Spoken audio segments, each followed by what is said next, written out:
Eh bien, nous, c'est de retour sur le plateau du GPP. Quelle ambiance, les amis, hein? Super. Bravo, Jean-Michel. Merci beaucoup.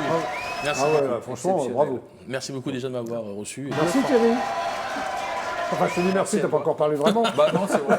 Mais tu vas parler. Maintenant, c'est au tour des théâtreux, là. Loïc et Maxime, c'est ça? C'est ça, Maxime. Alors, la pièce s'appelle Geek, c'est au théâtre Clavel, jeudi, vendredi Et dimanche. samedi. Et samedi à quelle heure? 19h30. À 19h30. Tu es l'auteur? J'ai écrit la pièce, oui. Tu es aussi comédien? Et je joue Voilà, dedans. Voilà. Vous avez le même rôle tous les deux? On joue le même rôle en alternance, ouais. Ouais. C'est ça. Exactement. Et tu joues plus que lui ou? Non, ça se vaut. Je crois qu'on a autant de dates l'un que l'autre. Ouais, Bon, c'est ça ça. va, J'ai fait en sorte de pas trop. Alors, c'est une comédie romantique, interactive. Je m'adresse à l'auteur. Oui, Alors, c'est ça. pourquoi? Eh ben, interactif parce que c'est dans l'univers geek, donc dans l'univers du jeu vidéo, et donc j'ai voulu faire de la pièce un jeu vidéo. Donc, Alors, au début de la pièce, oui. le public choisit quel est le personnage principal Oui, c'est fou ça. parmi Ouais. les 3 personnages qui existent. Oui, et alors, il choisit le personnage principal, et donc, c'est pas de l'impro, mais enfin, le personnage principal ne sait pas qu'il est personnage principal quand il commence la pièce. Exactement. quoi. Alors, il n'y Exactement. a pas du tout d'impro. Tout est écrit par tout tes est soins. écrit, exactement. Oui, C'est vraiment, c'était ce que je voulais pas de l'impro. oui. Et il y a 19 683 versions différentes de la pièce. Non, mais t'es un malade, toi, ou quoi? C'est surtout les comédiens, c'est-à-dire que moi, ça va, hein, moi Ouais. je savais dans quoi je m'embarquais, c'est les comédiens. Ça les ne pas, mais autres, ils ont dit hein. oui quand même. Oui, Ouais. c'est ça, je me demande Bah ouais, pourquoi on a- d'ailleurs. Moi, j'ai vu ça comme un challenge. Ouais. Alors au début, on se dit ah c'est cool et tout, c'est un challenge. Puis après, quand on apprend le texte, on se. Oui, tu t'es dit, il y a beaucoup de textes? Il y a, Ouais. Bah ouais, parce que on t'apprend l'équivalent de 3 versions déjà, en fonction de chaque personnage. Oui, c'est Et ça, après, il y oui, a- c'est il y a- énorme. ouais, bah, Alors, ouais, il y a combien de personnages sur scène? 3 personnages. 3 personnages. Et chacun Quels des sont-ils? personnages Quels peut être le sont-ils, personnage alors Ils ont des principal. prénoms, ils ont des rôles? Alors oui, il y a le personnage d'Ernest, qui est Oui. le personnage que l'on joue tous les deux. Oui.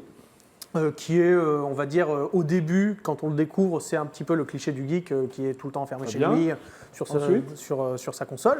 Ensuite, il y a le rôle de celui qui l'héberge, son meilleur ami, qui Oui. est Mathieu. Et puis, il y a le troisième rôle, le triangle magique du théâtre, hein, la fille. Hein, deux C'est hommes, Lucie, c'est ça? Lucie, Qui ouais. est Lucie. Voilà. Alors, le pitch, moi, ça m'a fait rire. hein. Oui. C'est l'histoire de Lucie qui vient s'installer chez son copain, c'est ça? Mhm. Alors que c'est plutôt l'histoire d'Ernest qui a perdu son emploi hein, et Mais sa femme, et c'est depuis aussi- vit chez son ami d'enfance, c'est ça? C'est Oui. ça, mais c'est aussi. Alors, mais c'est aussi l'histoire Ouais. de Mathieu tiraillé entre sa copine et son meilleur ami, c'est ça? Donc il y a plein Voilà. d'histoires dans le truc. Exactement. Alors que celui-ci refuse qu'elle vienne. C'est Bref, tout peut arriver, c'est ça? Donc il y a un mélange de tout. Quoi. Il y a- Exactement. Ça dépend vraiment des choix du public, parce qu'il y a le premier choix qui est le choix du personnage principal. Oui. Et ensuite, tout au long de la pièce, le public, à plusieurs moments, va décider qu'est-ce qui se passe maintenant, ce qu'il se passe dans la pièce. Très bien. Et la fin sera différente en fonction des Alors, choix qui ont été faits. Geek, c'est génération étonnante d'émotions contradictoires. Contre Avec pas un qu'un cas, pourquoi? Parce que sinon, ça ne fait pas geek. Hein. Oui, tu Tout t'es arrangé, simplement. toi. Oui, je me suis arrangé. Hein, on va pas. L'orthographe, la grammaire. Mais tu es toi-même geek, non? Et fan de jeux vidéo? Ouais, c'est ça. C'est-à-dire que. Sinon, tu n'aurais pas pu écrire cette pièce. C'est impossible si tu n'es pas geek. Si? J'en parle parce que c'est un univers qui me plaît. Oui. La pop culture, la culture jeux vidéo, la culture geek, manga, anime, jeux de société, mais aussi films, etc. On le voit de plus en plus, mais pas vraiment au théâtre, et je voulais en parler au théâtre. Et Vous c'est voulez en pour ça parler que de théâtre? C'est difficile, non, quand même C'est un de... jeu de rôle. c'est vrai que ce sont des Pardon univers qui ne se Oui. sont pas croisés jusqu'à présent, donc c'est ce qu'on essaye de faire. Alors, tu as mélangé ta passion pour le théâtre et son histoire, c'est ça? Tu es un historien du théâtre? Ou- Non, je ne suis pas du tout historien du théâtre, mais c'est vrai que, mélangé vu quand que même le j'aime théâtre beaucoup et- le théâtre, Oui. j'ai voulu qu'il y ait un petit peu tous les styles, Oui. en plus d'aborder le jeu vidéo, d'aborder vraiment le théâtre dans ce qu'il est, avec depuis le théâtre grec jusqu'au vaudeville du 19e, aux pièces de Molière, et le théâtre contemporain. Je voulais qu'il y ait vraiment Très bien. tous ces théâtres par petites touches dans la pièce. Alors, Loïc, Ouais. ton personnage? Ernest. Oui. Bon, Ernest, c'est une sorte de. C'est un parasite qui sort d'une dépression Oui. après la séparation avec sa femme et la perte de son emploi. Il vient squatter chez Mathieu et en fait. C'est pas du tout inspiré par une histoire personnelle. Non, du tout. Menteur, et- c'est ton histoire? un peu exagéré. Et du coup, ça fait 1 an qu'il est là, il y prend goût, quoi. Ça se passe plutôt pas mal pour lui. Et arrive Lucie. Ouais, et alors qu'est-ce qui se passe avec Lucie? Lucie, c'est une menace parce qu'en gros, Mathieu, il a envie de s'installer avec Lucie. Lucie amène d'ailleurs tous ses cartons. Ouais, et alors? Et Ernest, ça va un petit peu l'embêter parce que du coup, on lui fait comprendre qu'il est de trop et qu'il va devoir partir, sauf qu'il n'entend pas de cette oreille. Et donc il va tout faire pour que ça n'arrive pas. Alors, toi, tu es arrivé à Paris en 2011. Tu étais où avant? Oh, on s'est bien renseigné, dis donc. Oui, je suis journaliste. Hein, c'est ça, j'étais dans le Loir-et-Cher. Ouais. C'est dans le Loir-et-Cher. Dans le Loir-et-Cher, très bien. C'est ça. Tu as fait le laboratoire de l'acteur, c'est quoi? Exactement. J'ai une école de théâtre dans le 11e, dirigée par Hélène Zidi. Oui. Et c'est là où tu as appris ton métier d'acteur? C'est ça, j'avais un petit peu commencé avant avec des cours d'impro, puis, mais je me suis vraiment développé. Et tu tournes dans des courts-métrages aussi, c'est ça? Des cours de long. Tu obtiens aussi un prix d'interprétation, c'est ça, pour un. Comment ça s'appelle? Rikishi? Ouais, c'est ça. C'est quoi Rikishi? Rikishi, c'est l'histoire d'un jeune lycéen qui s'appelle Jason, qui va avoir une révélation parce que ça fait des années qu'il reçoit des insultes sur son physique. Oui. Et un jour... Un peu comme toi, non?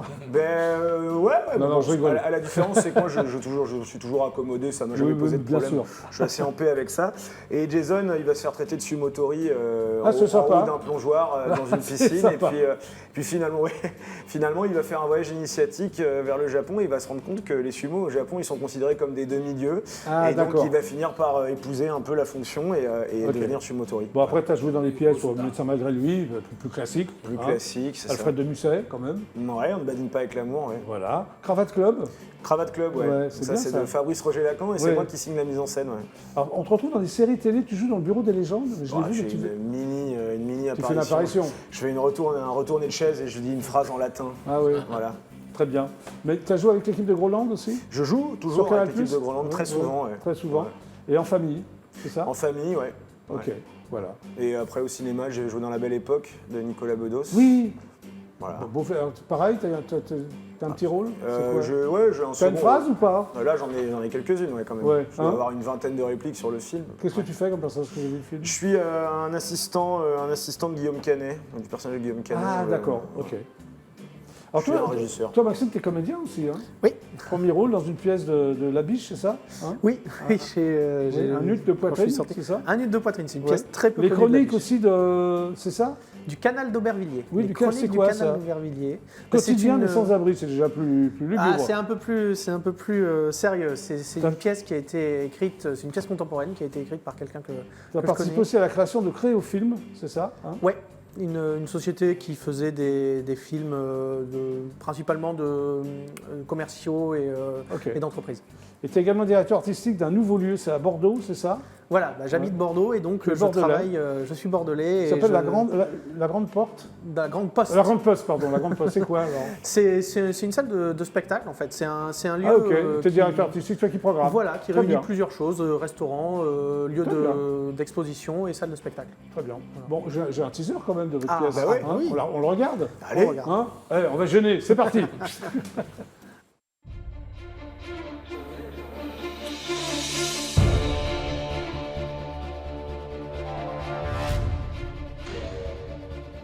Et bah si ça t'affecte, t'as qu'à rentrer et t'assurer qu'Ernest va bien. Ben Ernest n'était pas au mieux et je me suis dit que te parler de Lucie, c'était pas la meilleure des idées, voilà. Je me rappelle d'une fois où je t'avais dit que je te trouvais plus intéressante que ma console de jeu. Je lui laisse jusqu'à après-demain pour trouver un toit. Que va faire Ernest? Comment réagit Mathieu? Que va décider Lucie? La drague pour les nuls. Je suis ravi que celui-ci ait fait une erreur. Oh, si seulement je pouvais rechercher la dernière sauvegarde.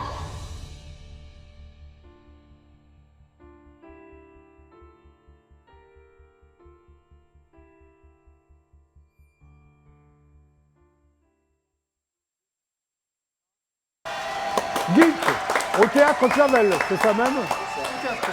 Donc le décor, c'est vraiment un jeu vidéo, quoi. Ouais, oui. c'est ça. On a un peu Tetris, un peu d'autres jeux. Oui. Il y en a combien de jeux vidéo en tout?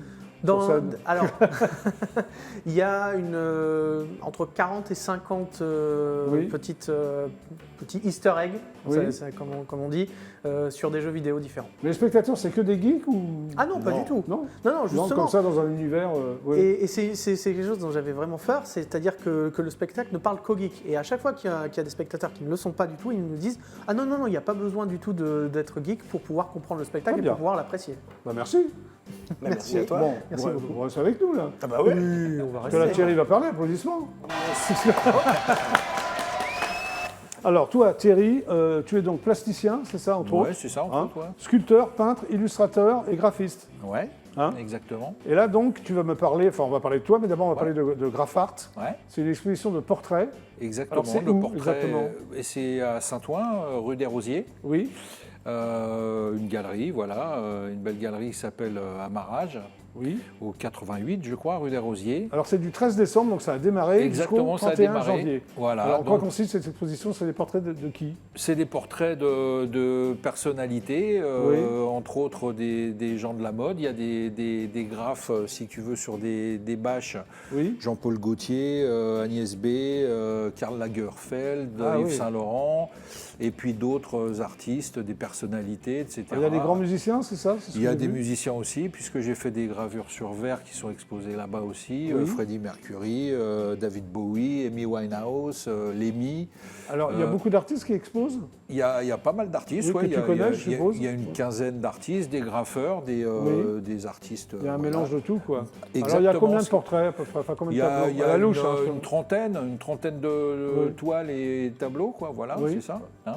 Alors, l'entrée, tu sais L'en- combien ça... L'entrée, Le prix Oui, c'est non. gratuit, non, C'est gratuit. complètement. Ouais. Et puis, Ah, bah, ce qui c'est est génial. génial, c'est qu'il y a toute la cour qui est personnalisée par des graffeurs. Oui. Voilà, c'est un lieu sympa qui est dirigé par une équipe sympa. Est-ce que vous vous retrouvez entre artistes là-bas? Oui, ça arrive, Tu bien les connais sûr. tous? Oui, Non, pas puisque vraiment. on se connaît un petit peu dans le milieu, voilà, Ouais. c'est ça. Et puis, ce qui est génial, c'est que ça tourne, donc les murs sont recouverts de temps en temps. C'est mis en valeur. Chaque artiste vient selon les sujets qu'on donne à faire, et voilà. Tu peux me Et citer Graphart, quelques- c'est une association qui fait aussi Oui, des c'est animations pour les enfants, etc. Noël pour tous, c'est ça? Il y a le... Exactement. Voilà, Et, c'est le 18 décembre. voilà, à c'est Pantin, ça. C'est-à-dire samedi. Ouais, c'est ça. Samedi. Ok. Et donc l'association fait participer les enfants sur des ateliers, etc., de Bah, c'est découvertes. vraiment bien, ça. Ouais, c'est Bravo. carrément génial. Ah bah oui, bah, Ouais, bien ouais. sûr. Tu peux me citer quelques artistes qu'on peut retrouver à Graphart? Il y a moi, déjà. Dose, j'ai vu qu'il y a Non, Dose. il y a deux, exactement. Sitou, tu les Ouais. connais, Sitou? Ouais, je connais deux noms. Je ne Oui. connais pas tous parce qu'on s'est... voilà, moi Oui. je suis un des derniers arrivés, à vrai dire. J'ai eu Ah la bon. chance que... Alors comment tu t'es présenté, comment t'as choisi pourquoi Alors, toi et je pense que Cédric m'a choisi par Cédric rapport... Neimi. Ouais, Neimi, Oui. exactement, m'a choisi par rapport à une fresque que j'ai faite il n'y a pas longtemps, qui a Oui. été un petit peu mise en avant sur la Jane Goodall, puisque Oui. je fais partie de l'association, l'Institut parisien D'accord. de Jane Goodall Institute, qui est cette dame qui a sauvé Oui. les chimpanzés en Afrique depuis les années 60, qui fait Oui. des missions, C'est bien ça, oui. voilà. Donc j'ai fait une peinture, un graphe en province, parce que je Oui. travaille beaucoup en province, les graffitis. Notamment pour habiller des compteurs électriques, des choses comme ça dans les Ouais, c'est villages. bien, tu fais plein de choses différentes. Il y a plein de Ouais. choses. Ouais. Moi, je suis un boulimique de création depuis que Alors, je suis petit. Ouais, Tu as passé un bac en électrotechnique. ça n'a rien à voir. Oui, J'ai rien à voir, commen- c'est pour j'ai ça que tu as un commencé parcours en atypique. F3, voilà. Tu as fait des études dans une école d'art. Une école d'art, après Et tu as l'école appris quoi Sornas à Palais Royal. J'ai appris à maîtriser un peu plus ce que je savais déjà faire depuis tout petit, puisque t'as c'est une passion. Ouais, tu as Ouais. exploré aussi les métiers de l'imprimerie. Tu étais imprimeur? Ouais, c'est mon T'as eu le temps de métier, faire tout ça métier graphiste. Après, j'ai fait de l'alimentaire, comme beaucoup. Donc, Après, tu as monté une agence de communication. voilà, qui c'est n'a rien ça, à qui voir a avec duré 20 l'imprimerie. ans, de 94 à fin 2004. C'était où une je agence faisais de du- pub, c'est ça ou- Une agence de pub, voilà. Et t'as arrêté? J'ai T'en as eu arrêté, marre oui, j'ai fait le tour, on va dire. D'accord. Et puis je travaillais pour les plus grandes marques. Voilà, je faisais du packaging, de l'édition, etc. Alors tu personnalises et un à truc côté- très... Oui, excuse-moi, Oui, vas-y, oui, termine. et je disais à côté de ça, je faisais toujours ma passion, côté de mon métier, la peinture, la sculpture, etc. Tu personnalises aussi les guitares de musiciens renommés. C'est-à-dire qu'à l'époque, dans les années 80, j'ai commencé, je maîtrisais pas mal l'aérographe. Oui. Et je faisais pour des amis qui étaient rue de Douai à Pigalle, dans tous les magasins de musique. Je faisais des dessins, des personnalisations. Avant, il n'y avait pas les adhésifs qu'on colle et qu'on vernit. D'accord. Donc je faisais des illustrations. La personne me disait, tiens, je veux un sujet sur des... Donc tu le faisais, d'accord. Je le faisais. Et tu te passais aussi pour les natifs. Ouais, j'adore. C'est une série de portraits d'hommes et de femmes. Oui, exactement. C'est d'Amérique du Nord, d'Afrique et d'Asie. J'adore la biodiversité, les visages, etc. Donc j'ai fait toute une collection de tableaux qui tournent un peu partout, dans des expos, sur des beaux visages du monde. Et j'essaye de les faire parler à ma place, quoi. Bien, donc c'est Alors tu es très engagé, c'est ce que j'ai vu. Oui, voilà, biodiversité, tout ce qui est social, ça m'intéresse. D'accord. Tisser du lien, les enfants, les gens, les handicapés, avec l'association dont je fais partie, les Arts du Cœur aussi. Et puis un petit peu comme Graffart, on s'est retrouvés sur ces sujets-là. Alors, tu fais aussi de la peinture animalière, comme ton père. Oui, mon papa, je pense qu'il y a quelque chose... Qu'est-ce qui s'est passé alors? Tu as vu ton père il m'a fait briller les yeux depuis que je suis tout petit, dans la nature, les animaux. Il peignait avec un pinceau à 3 poils, il fait des portraits animaliers magnifiques. Aussi un pinceau à 5 poils, toi? Ouais, un peu plus de budget. Il y a du budget. Il y a du budget, oui. Alors, tu te retrouves à Bali. Et tu es fasciné par l'envergure du potentiel artistique, c'est ça? Ouais. Ça m'a pas traumatisé, mais ça m'a fait changer, parce que... C'était pourquoi? Parce que, si tu veux, là-bas, il se trouve que les gens, j'ai pas vu de gens malheureux. Les gens sont heureux avec ce qu'ils ont. L'hindouisme est une religion qui fait, que tous les jours, il y a une fête. Oui. C'est la fête de la feuille, la fête du caillou, la fête de la... T'as resté combien de temps à Bali? Pas longtemps, 15 jours, mais ça t'a suffi? Ça a suffi. J'ai battu mon record d'apnée, ça m'a marqué parce que 2 minutes 30, quand tu n'as jamais fait de plongée ou de... Ah oui, d'accord. Il y a quelque chose qui se passe dans le pays, il y a quelque chose d'énergie qui se passe vraiment quand tu mets le pied. Tu es fasciné aussi par les animaux, tu dessines. Oui, j'adore. Alors pour toi, les jaguars est un symbole, c'est ça, de la déforestation au Brésil, c'est-à-dire? Oui, c'est-à-dire que c'est l'animal emblématique brésilien et qui a la puissance du lieu, quoi. C'est le jaguar. Et le manchot est victime du réchauffement climatique? Oui, j'ai fait une gravure sur verre qui représente un manchot avec, on voit là, c'est un petit peu comme dans La planète des singes, on voit la statue de la liberté qui flotte. Là, elle est présente sur un bloc de glace qu'on voit au fond. Et voilà, c'est un bébé manchot entre les pattes de sa maman. C'est bien. Et l'abeille dit l'extinction qui la menace, c'est-à-dire que, en fin de compte, elle exprime, en fin de compte, elle est sur une tête de mort, etc. Et on voit bien que la gravure... que j'ai offert à monsieur Artus Bertrand d'ailleurs, cette gravure que j'ai rencontrée il y a un mois là, et elle exprime, elle est en transparence, la gravure sur verre c'est transparent, et j'ai fait un décor derrière avec une tête de mort, etc. Et donc ça symbolise, il y a des fleurs, c'est une composition un petit peu morbide, mais en même temps ça veut dire... T'aimes bien le morbide? Non, pas du tout, pas plus que ça. Au contraire, je suis plutôt sur le vivant, la biodiversité, les animaux, etc. Bon, alors on va voir quelques images quand même de Graffart. Voilà. Allez, c'est parti.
Bravo, magnifique, ça donne envie d'y aller, le Graffart.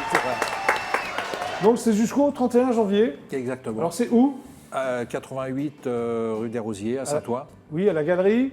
À Barrage. Ah, il s'en souvient. Bon, bah voilà, le GLPP, c'est terminé pour aujourd'hui. Merci d'être passé par l'émission. Voilà. Magnifique. Très sympathique. Merci Jean-Michel. Merci à vous surtout, merci. Je suis venu musicien, je veux dire magicien. Oui, merci. Bah, écoutez, voilà. si on Donc on se retrouve dimanche. Oui, dimanche, donc Argenteuil, le parc de Berge, où il y aura une scène où je passerai 3 fois 30 minutes. Très bien. En tout cas, c'était un plaisir et très content d'avoir découvert d'autres artistes talentueux. Comme Thierry, que nous avons magnifique. C'est magnifique. C'est magnifique. Merci Thierry, on ira tous rue des Rosiers alors. J'espère bien vous voir là-bas. Okay. Merci Maxime et Loïc. Merci. Donc ça s'appelle Geek et c'est au Théâtre Saint-Clavel, les jours, les heures. Donc c'est les jeudis, vendredis, samedis à 19h30. Voilà, c'est tout. Merci à tous les cas d'être passés par le GLPP.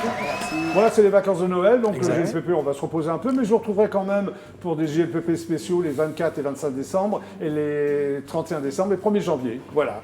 Merci à tous. Merci. Excellente soirée sur EDF1. Bon week-end et à très vite. C'était le GLPP. Super, ciao. Allez.